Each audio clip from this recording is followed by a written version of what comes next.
అమెరికాలోని Texas governor Greg Abbott H-1B వీసాదారులపై shocking నిర్ణయం తీసుకున్నారు. రాష్ట్ర ప్రభుత్వ నిధులతో నడిచే ఏజెన్సీలు, యూనివర్సిటీల్లో కొత్త H-1B పిటిషన్లను 2027 మే 31 వరకు నిలిపివేస్తూ ఆయన జారీ చేసిన ఆదేశాలు అగ్రరాజ్యంలో ఉద్యోగం చేయాలనే ఆశలపై నీళ్లు చల్లినట్లయింది. ముఖ్యంగా టెక్సాస్ పౌరులకే తొలి ప్రాధాన్యత ఇవ్వాలనే నినాదంతో అబాట్ ఈ అడుగులు వేశారు. విదేశీ నిపుణులకు తక్కువ వేతనాలిచ్చి స్థానికుల అవకాశాలను దెబ్బతీస్తున్నారనే వాదనను ఆయన బలంగా వినిపిస్తున్నారు. ప్రభుత్వ ఖజానా నుంచి చెల్లించే వేతనాలు కేవలం స్థానిక నిపుణులకే చెందాలని, ఈ విషయంలో ప్రభుత్వ సంస్థలే మార్గదర్శకంగా ఉండాలని స్పష్టం చేశారు.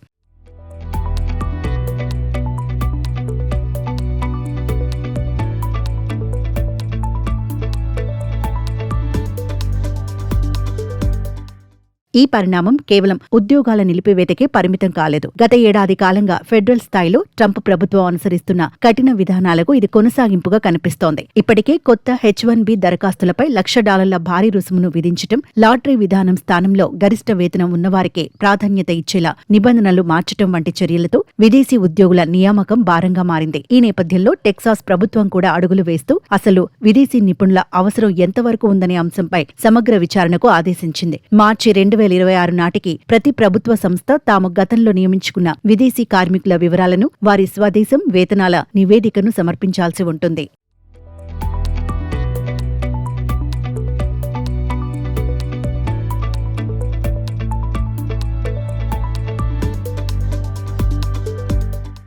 అయితే ఈ నిర్ణయంపై విద్యావేత్తలు, పరిశోధన సంస్థల నుంచి తీవ్రస్థాయిలో ఆందోళన వ్యక్తమవుతోంది. University of Texas, Texas A&M వంటి ప్రతిష్టాత్మక విద్యా సంస్థలు ప్రపంచవ్యాప్తంగా ఉన్న మేధావులను ఆకర్షించడంలో ఈ నిర్ణయం అడ్డంకిగా మారుతుందని వాదిస్తున్నారు. ముఖ్యంగా స్టెమ్ రంగాల్లో, వైద్య పరిశోధనల్లో విదేశీ శాస్త్రవేత్తల పాత్ర కీలకంగా ఉంటుంది. ఒక్కసారిగా ఈ నియామకాలు ఆగిపోతే పరిశోధన కేంద్రాల్లో ప్రతిభ కొరత ఏర్పడి ఆవిష్కరణల విషయంలో టెక్సాస్ వెనుకబడే ప్రమాదం ఉందని డెమోక్రాట్లు హెచ్చరిస్తున్నారు. స్థానిక ప్రతిభను ప్రోత్సహించడం మంచిదే అయినా ప్రపంచ స్థాయి పోటీని తట్టుకోవాలంటే అంతర్జాతీయ నిపుణుల అవసరం కూడా ఉంటుందని గుర్తు చేస్తున్నారు.